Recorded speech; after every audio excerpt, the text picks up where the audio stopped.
Bonjour et bienvenue sur cette série de petites interviews un an après Laval Virtual 2020, qui a été une édition assez spéciale, mais pour une année assez spéciale.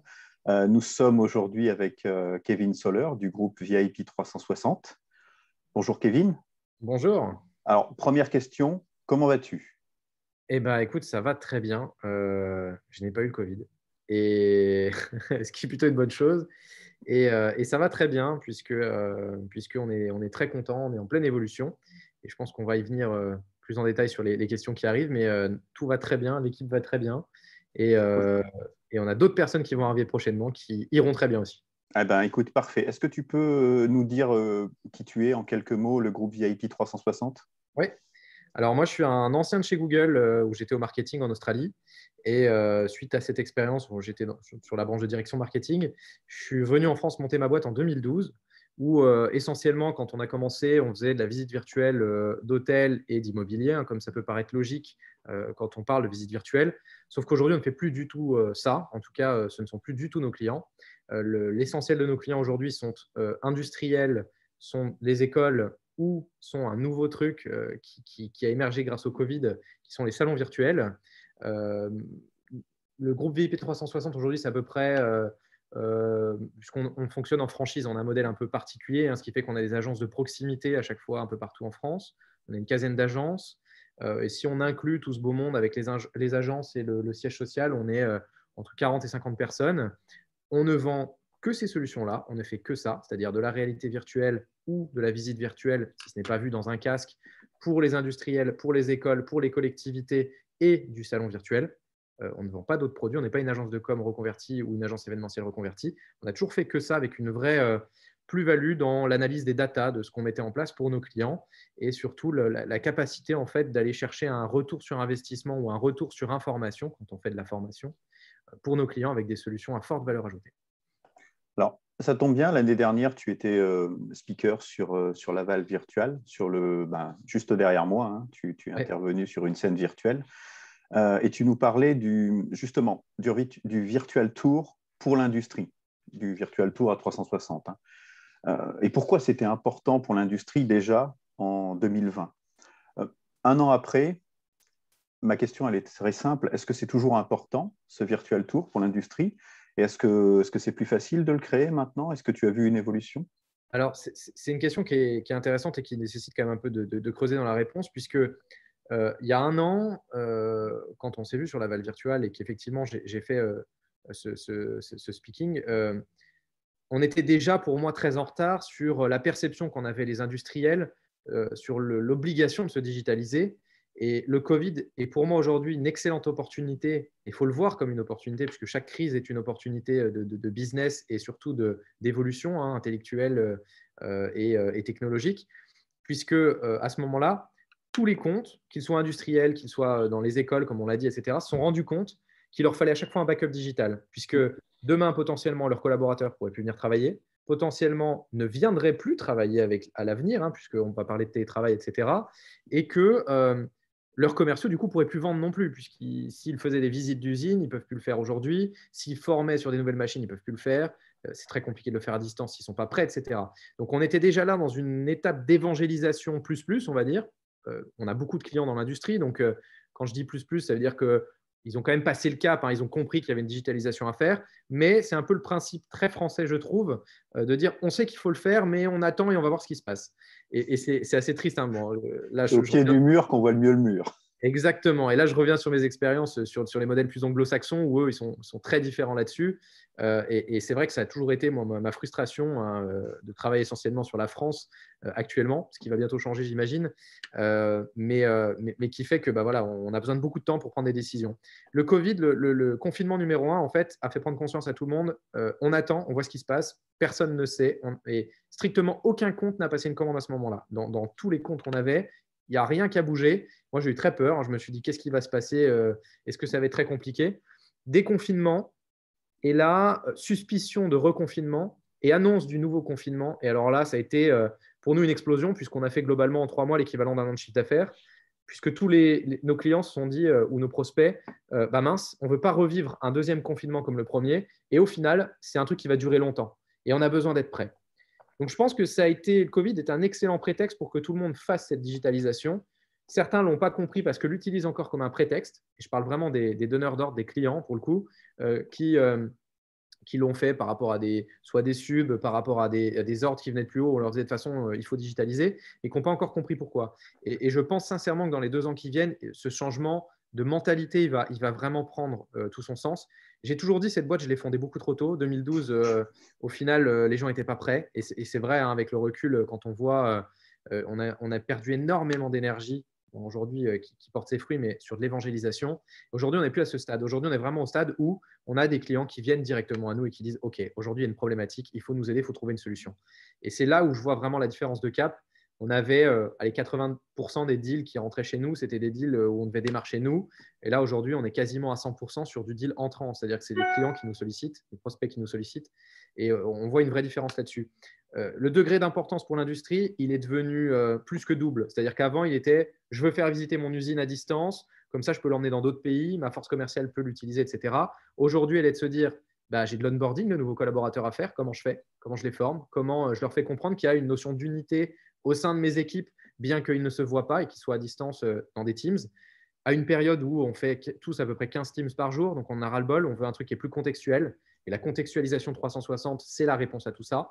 Mettre en musique, en fait, plutôt que d'avoir un team standard comme on est en train de le faire, bah là, on se balade dans un environnement qu'on connaît ou qu'on ne connaît pas, mais qui va nous permettre de nous prédisposer mentalement à ce que l'on va voir comme information. Si je veux faire, je m'explique, de l'onboarding, je vais me balader dans les locaux, par exemple. On bosse beaucoup dans l'industrie pharma, hein, c'est logique en ce moment. Je viens dans les locaux d'un grand groupe des Big Pharma. Je suis un des collaborateurs qui, par exemple, n'ait jamais été, puisque je fais de l'onboarding. Bah, ça va me permettre de voir quel va être mon environnement de travail au moment où les choses vont redevenir normales. Ou en tout cas, dès qu'elles vont le redevenir en partie, puisqu'ils vont avoir des plannings partagés, etc. Si je connais l'environnement, c'est un côté back to work. Donc, je retourne au travail et je me remets dans l'ambiance de me dire, même si je suis chez moi, même si quand je lève la tête, j'ai ma télé, j'ai Netflix, etc., bah, au final, je suis proche de mon lieu de travail. Et on se rend compte, il y a 2 études très controversées sur le télétravail. Elle fait beaucoup de bien sur la productivité. Et en parallèle, le télétravail, c'est une catastrophe. J'ai un avis, ce n'est pas le but aujourd'hui de le donner, je pense, mais ce que je vois, c'est qu'on a beaucoup de solutions qu'on déploie pour gérer ces problématiques-là, dans un sens ou dans l'autre, peu importe la croyance qu'on va avoir, et le message ne va pas être le même en fonction de ce qu'on veut défendre comme idée. Donc, c'est assez intéressant. Et il y a encore un autre point, recrutement. Je veux recruter des nouvelles équipes, parce que certains, même s'ils travaillent à distance, ont eu une forte croissance dans l'industrie. Mais comment je recrute des profils? C'est-à-dire que, je les vois à distance, c'est compliqué. Comment je reçois les bons CV et comment j'attire à ce moment-là? Puisqu'il ne faut pas oublier, pour beaucoup, on s'est retrouvé à la maison et parfois un peu en stand-by sur notre travail. Donc, à ce moment-là, on ne pense pas forcément à l'avenir financier, on pense à son bien-être. Il y a une grosse introspection de par tout le monde, hein, globalement, et on ne pense pas forcément à son futur boulot. Alors que les marques, au final, à ce moment-là, ont eu un vrai besoin d'anticiper la croissance future et de se dire, j'ai besoin de recruter ou je vais avoir besoin de recruter. Il faut que je mette en avant comment je vais recruter. Et je dirais le dernier point dont on a parlé, c'est la partie commerciale. Les usines, de les faire visiter, c'est souvent un vrai atout puisqu'on va montrer ses machines, on va montrer son environnement de travail, la qualité des produits qu'on fabrique. Et pour ce faire, on a besoin de montrer ce qu'on fait. Beaucoup n'étaient pas prêts, beaucoup ne le sont toujours pas. Aujourd'hui, je pense que l'évolution, la croissance qu'on a aujourd'hui, qui est très très bonne, à 3 chiffres, je pense qu'elle elle représente largement pas la possibilité et la taille du marché. Mais j'ai une très très belle ambition sur les 2 à 5 ans qui vont venir, puisque je pense que tout le monde a compris un peu ce qui se passait. L'État, mine de rien, a joué le jeu parce que avec le chèque numérique qui permet à des entreprises de petite taille d'avoir en tout cas une prise en charge d'une partie de leurs solutions, des entreprises de plus grosse taille d'avoir aussi une prise en charge. Et je pense aussi qu'il y a un vrai point qui a aidé à ce moment-là. Et les entreprises se sont rendues compte que tous les faux frais, déplacements, et je ne parle même pas du côté écologique de la chose, sont plus forcément nécessaires. Et je vais prendre mon exemple. On a beaucoup de clients sur Paris, des grands groupes. Nous, on a le siège social qui est basé à Sophia Antipolis, hein, à côté de Nice. Et la vraie différence, c'est que avant, je faisais 1 à 2 déplacements par semaine. Je montais en avion, je faisais aller-retour dans la journée. On n'a plus besoin de ça aujourd'hui. Clairement, une conférence call permet d'avoir et de voir si on a confiance dans la personne qu'on a en face, et on s'est habitué à ça. beaucoup de gens qui n'étaient pas du tout digital addicts ont dû le devenir par la force des choses. Et je pense que c'est une excellente chose, puisque ça va nous faire gagner beaucoup de temps. Maintenant, c'est à prendre avec des pincettes. Et il faut savoir l'utiliser dans le bon sens du terme et faire les bonnes choses avec le bon message. Alors, c'est intéressant hein, parce que tu l'as bien dit, il y a eu une vraie accélération des usages par la force, par la contrainte, par la force. Maintenant, on se retrouve dans une situation, on est en mai 2021, on se retrouve dans une situation où on retourne à la normale, entre guillemets. On sent bien que vaccination, etc., les déplacements sont de nouveau possibles. Alors, pas à l'international, mais ça va arriver dans quelques temps. On sent que c'est plus facile de se rencontrer. Enfin, tu sais, le fameux new normal dont tout le monde parle.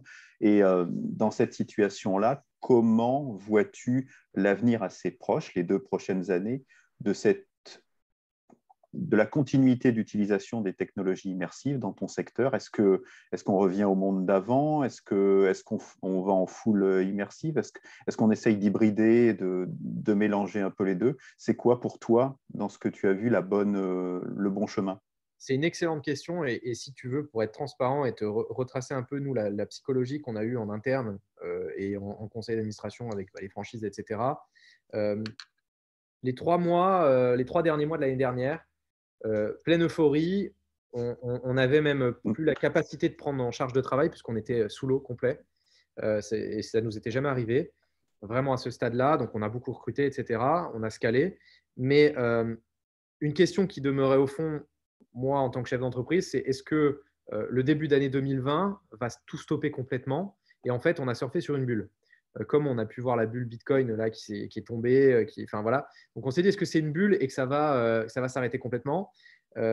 J'ai eu un démarrage peut-être, mais de toute façon, ce n'est pas la vraie question à se poser. Là, la question à se poser, c'est il faut avoir un maximum de clients, non pas dans le sens commercial du terme, mais pour montrer l'efficacité de ces solutions et de montrer réellement sur des use cases que ça fonctionne et qu'on on va vers un new normal, comme tu le dis. Donc la question, elle ne se pose pas dans ce sens-là, elle est plutôt de se dire, quand on va revenir avec les vaccins, etc., comment nous, et c'est à nous de nous adapter, nos solutions doivent s'adapter à ça pour faire comprendre à nos clients que l'efficacité reste la même, qu'elle ne change pas ce qu'ils estiment être le meilleur modèle. Et pour ce faire, en fait, je suis tout à fait d'accord avec ce que tu dis. Je pense qu'aujourd'hui, il y a un très bel avenir dans l'hybridation des modèles. Et c'était déjà le cas avant. Et en fait, Covid, c'était du full digital, mais parce qu'il était forcé. Au fond, j'ai toujours dit dans les presse, on n'est pas là pour remplacer le physique et on ne le remplacera jamais. Le contact humain, quand je vois des sondages sur Internet, nous, on en a mis quelques-uns, où on nous dit, bah, moi, le présentiel, je préfère parce que sur du salon virtuel, parce que je veux voir les gens, etc. C'est sûr, je suis 1000 fois d'accord. Après, quand il y a 3 salons qui ont lieu en même temps, dans les mêmes dates, à des endroits différents, bah, je ne peux pas être partout. Donc, c'est peut-être que la solution, c'est de se dire, je fais un quart, un quart, un quart en digital et je peux voir ces 4 salons-là qui ont des opportunités qui sont différentes. Donc, le digital permet quand même de se dupliquer un petit peu. Hein, ça, c'est un vrai atout. Donc, on a été forcé de faire que du virtuel. Maintenant, 2021, c'est l'année de l'hybridation. Et on l'a vu, là, extrêmement grosse croissance aussi, pareil, grosse croissance sur les 5 premiers mois de l'année. Pour donner un chiffre, à date, on est déjà à l'équivalent du chiffre d'affaires de l'année dernière. Donc, je ne le dis pas pour ramener des chiffres, je le dis pour traduire en fait le volume d'affaires qui est traité et montrer qu'il y a un vrai intérêt. Sur les mêmes types de clients, essentiellement des grands groupes et des PME d'à peu près 50 salariés minimum, beaucoup dans l'industrie, énormément, et beaucoup dans l'industrie de l'enseignement, hein, les écoles, journées portes ouvertes, hein, parce que c'est pareil, c'est un peu la même problématique que dans l'industrie. Et en fait, ces clients-là sont en train de nous dire, bon, ben voilà, on sait que demain, on va pouvoir réouvrir, mais du fait qu'on ait déjà testé le digital et on sait que ça nous a amené d'autres clients qu'on n'aurait jamais eu ou prospects qu'on n'aurait jamais eu en physique, qu'est-ce que vous nous conseillez de faire pour allier ces 2 modèles? Parce qu'on croit fermement dans le fait d'avoir une union entre ces 2 modèles-là. Et aujourd'hui, c'est clairement la formule magique entre qu'est-ce que vous faites en digital, qu'est-ce que vous faites en physique et le pont que vous faites entre les deux. Et je pense qu'il y a clairement un coup à jouer assez simple, en fait. C'est que nous, on ne va pas vraiment changer au final le modèle. C'est la question que vont se poser les comptes, les donneurs d'ordre, c'est comment je répartis mon budget. Si avant j'avais 100% de budget, est-ce que je mets 80 dans le digital, 20 dans le physique? Est-ce que je mets 50-50 ou pas? Et je pense que ça va dépendre des événements et ça va dépendre de l'objectif de l'événement. Je serais un mauvais conseil que de dire vous mettez tout dans le digital ou vous mettez la grosse partie dans le digital. Ça ne vaut pas toujours la peine de mettre tout dans le digital. Maintenant, je pense qu'aujourd'hui, penser un événement ou penser une solution qui n'est pas ou un minimum de digital, c'est clairement has-been. Et c'est comme il y a encore 10 ans, certains comptes te disaient j'ai pas forcément besoin d'avoir un site internet. Enfin, c'est ridicule. Aujourd'hui, l'avenir l'a dit, on peut pas ne pas être présent sur Internet. Donc, c'est le même principe. Maintenant, c'est où vous mettez le curseur et où est votre stratégie si c'est pour l'acquisition, votre stratégie d'acquisition, où sont vos prospects. On l'a vu, l'avantage d'une foire quand elle est faite en digital en plus, c'est qu'elle peut durer bien plus longtemps, qu'elle ne nécessite pas toute la prévention risque, les pompiers, la sécurité, la jauge, etc. Et on fait beaucoup d'événements pour l'industrie. Donc, c'est pour ça que j'en parle. Donc, l'hybride, c'est vraiment le mot-clé. Et nous, on a fait évoluer beaucoup nos solutions, technologiquement parlant, en ce sens-là. Qu'est-ce qu'on peut amener? Le reproche global qu'on fait en général au digital, c'est qu'il n'y a pas assez d'humains. Donc, comment tu arrives à amener l'humain dans le digital? C'est toujours la question. Il faut trouver des points d'accès où il va y avoir du contact qui va se créer naturellement. Assez bizarrement, je ne suis pas forcément un fan des avatars. Alors, je ne remets pas en cause du tout la qualité de la solution, notamment d'un Virbela, que je trouve très bien. Nous, on n'est pas du tout sur ces modèles-là, mais je ne suis pas un fan dans le sens où en tout cas, les comptes que je gère ne vont pas forcément aimer le côté parfois trop jeu vidéo ou barrière à l'entrée technologique où on va te dire tu as besoin de télécharger un programme. On l'a vu d'ailleurs, c'est une très bonne anecdote à ce moment-là. Pendant toute cette période digitale, il y a eu une problématique qui s'est creusée que personne n'avait soulevée avant, c'était les charges sur les serveurs. Et je te fais le parallèle avec OVH qui a cramé en même temps. Donc beaucoup se sont retrouvés le bec dans l'eau en se disant mince, on avait tout mis chez OVH et tout qui a cramé, on n'a plus de données comme on fait. Et si je prends le parallèle des écoles, nous, on a fait beaucoup de journées portes ouvertes en digital. Et tu as, je ne vais pas les citer, 2 acteurs majeurs dans ce domaine-là. Pendant leur porte ouverte virtuelle, tout a cramé parce qu'ils n'avaient pas anticipé un flux de connexion simultanée. Donc, il y a des nouvelles problématiques qui se sont créées sur la gestion du serveur, d'un flux de connexion en simultané, des DSI. La CNIL a vachement renforcé sa politique de cookies, qui a été aussi, pareil, chez nous, une grosse problématique. Et on est venu affronter, entre guillemets, des nouvelles branches avec lesquelles on ne traitait pas du tout une fois qu'on avait signé un deal, le légal. Et les DSI, on les traitait déjà avant, mais pas autant que maintenant, en fait. C'est-à-dire que maintenant, la DSI va vraiment te dire, OK, quel type de serveur, quelles sont les sécurités, les risques d'attaque, les machins. Parce qu'il y a eu beaucoup d'attaques, tout a été fait en digital, donc il y avait tous les mots de passe à les pirater. Donc ça a été facile.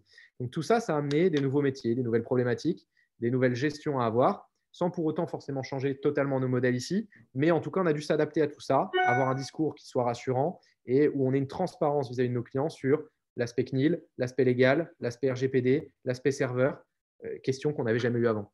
Donc, c'est intéressant parce que ça veut dire que si l'industrie s'est transformée pour absorber ces outils, les prestataires comme vous ont aussi fait évoluer leur modèle pour être en face, on va dire, d'autres problématiques et de pouvoir plus facilement s'intégrer à la réalité de l'entreprise finalement. Et si tu veux, aujourd'hui, c'est un peu l'œuf ou la poule. Tu te demandes d'où vient l'input. Est-ce que l'input vient des entreprises du CAC qui vont te demander de faire le légal ou des gens comme nous avec des prestations de services qui allons dire à nos clients parfois attention, en fonction des solutions que vous prenez, il y a quand même des risques légaux où il faut faire attention sur ça ou ça. Et il faut être bien accompagné. Parce qu'aujourd'hui, on ne peut plus faire n'importe quoi. C'est très compliqué, les politiques cookies, etc. On nous met quand même beaucoup de barrières et de freins qui sont liés qu'à l'Europe. Je vais refaire mettre un petit pic, mais les US sont tranquilles là-dessus. Nous, aujourd'hui, on nous oblige, Analytics, par exemple, sur un Google Analytics, aujourd'hui, ne te permet plus de tout traquer sans mettre un minimum d'informations cookies, ce qui n'était pas le cas avant. Mais aux US, ils sont encore light là-dessus. Donc, on a quand même des barrières en Europe qui ne nous facilitent pas la vie. Mais encore une fois, il faut être bien accompagné pour avoir une boîte qui connaisse ces enjeux-là. Parce que demain, tu es un Safran ou tu es un Schneider Electric et tu te fais allumer là-dessus, c'est problématique, c'est gravissime. Donc, ça a créé de nouvelles problématiques. Les prestataires ont dû s'adapter, les boîtes ont dû s'adapter. Et si on va loin dans la démarche, il y a des postes qui ont été supprimés au sein de ces entreprises et il y a des postes qui se sont créés.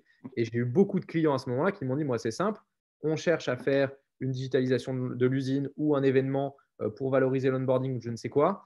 Et c'est simple, si cet événement n'est pas réussi, mon poste saute, puisqu'aujourd'hui, ma mission est transverse. Elle passe d'organiser un onboarding physique avec tout le monde, un pot d'accueil, etc., à le faire en digital. Et si je ne fais pas bien mon job, ils vont me remplacer par quelqu'un qui saura le faire.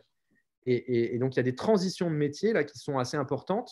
avec des opportunités pour les gens qui cherchent du travail, je pense, et qui sont digital addicts et natifs, qui ont cette capacité de s'adapter en fait à la demande actuelle des entreprises qui veulent des gens qui sachent, tu vois, parler d'un VPN, etc. Avant, personne ne savait ce que c'était un VPN. Quand tu ne parles pas à une boîte d'informatique, et pour autant, maintenant, tu demandes à n'importe quelle personne, même au market d'une boîte, va te dire oui, on est sur VPN. Donc, c'est assez intéressant. Moi, ce que je trouve très bien, c'est qu'on arrive à avoir des conversations un peu plus profondes sur ces sujets-là. Et je pense plus de compréhension, en toute humilité, quand on va échanger avec des comptes qui, cette fois, vont vraiment poser directement les bonnes questions sur comprendre pourquoi on fait ça, comment on le met en place. Là où avant, c'était full confiance, en fait.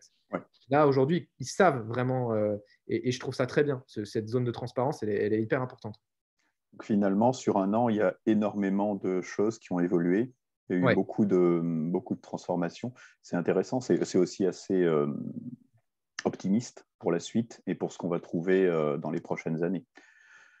Moi, je suis hyper optimiste. Hein. Si tu veux, encore une fois, en un chiffre, on pense multiplier par 10 le chiffre d'affaires en 5 ans. Et on parle que du marché français. C'est-à-dire qu'on a aussi des objectifs d'ouverture à l'international, puisqu'on a vu qu'il y avait des problématiques. Et mine de rien, le Made in France est quand même, et j'ai fierté de le dire vraiment en avance, j'ai fait l'essentiel de ma carrière à l'étranger. Et j'étais content de revenir en France. Et je vois aujourd'hui les forces qu'on a dans ce pays. Encore une fois, je ne suis pas là pour faire politique, mais beaucoup se sont plaints de ce que faisait le gouvernement. Chômage partiel, je n'ai pas vu beaucoup de pays faire ça. Ça nous a permis à une période à tous où ça a été compliqué, parce que nous, on a eu, je te dis, les 3 premiers mois du confinement, on s'est dit, merde, il nous arrive quoi et comment on va faire? Et là, on a quand même, à ce moment-là, peu importe qui a emmené la mesure, mais on a un pays qui nous a soutenus et qui nous permet d'avoir le rebond aujourd'hui. Le chèque numérique, je trouve ça fantastique. Nous, on ne l'a pas utilisé du tout auprès de nos clients. Enfin, je trouve que c'est un levier qui est génial. Je veux dire, aujourd'hui, vous êtes une boîte, vous avez un peu peur, il y a une prise de risque qui est partagée. Comme le PGE, faites du PGE et allez faire du digital avec. Je veux dire, enfin, il y a un risque qui est peanuts. Et pour autant, on le sait, les outils digitaux aujourd'hui, on n'a pas le droit à l'erreur quand on vous conseille, puisque le ROI, il est calculable très facilement et le ROI doit être très rapide. S'il n'y a pas de ROI, s'il n'est pas calculable, il ne faut pas y aller. Donc, c'est aussi simple que ça. Écoute, en tout cas, merci pour toutes ces infos. C'était vraiment un plaisir de faire un point avec toi. Rendez-vous en juillet sur Laval. Alors, sur Laval virtual, peut-être sur Laval pour ceux qui peuvent, peut-être sur Laval Virtual World pour les autres, peut-être au travers de conférences et on verra. On va faire hybride aussi. C'est ce Et que j'allais dire. voilà, on va essayer de mettre en contact le plus de monde possible. Merci beaucoup, Kevin. C'était un plaisir. Merci à toi et au plaisir d'être là encore sur Laval, comme toujours avec vous. À bientôt. À bientôt.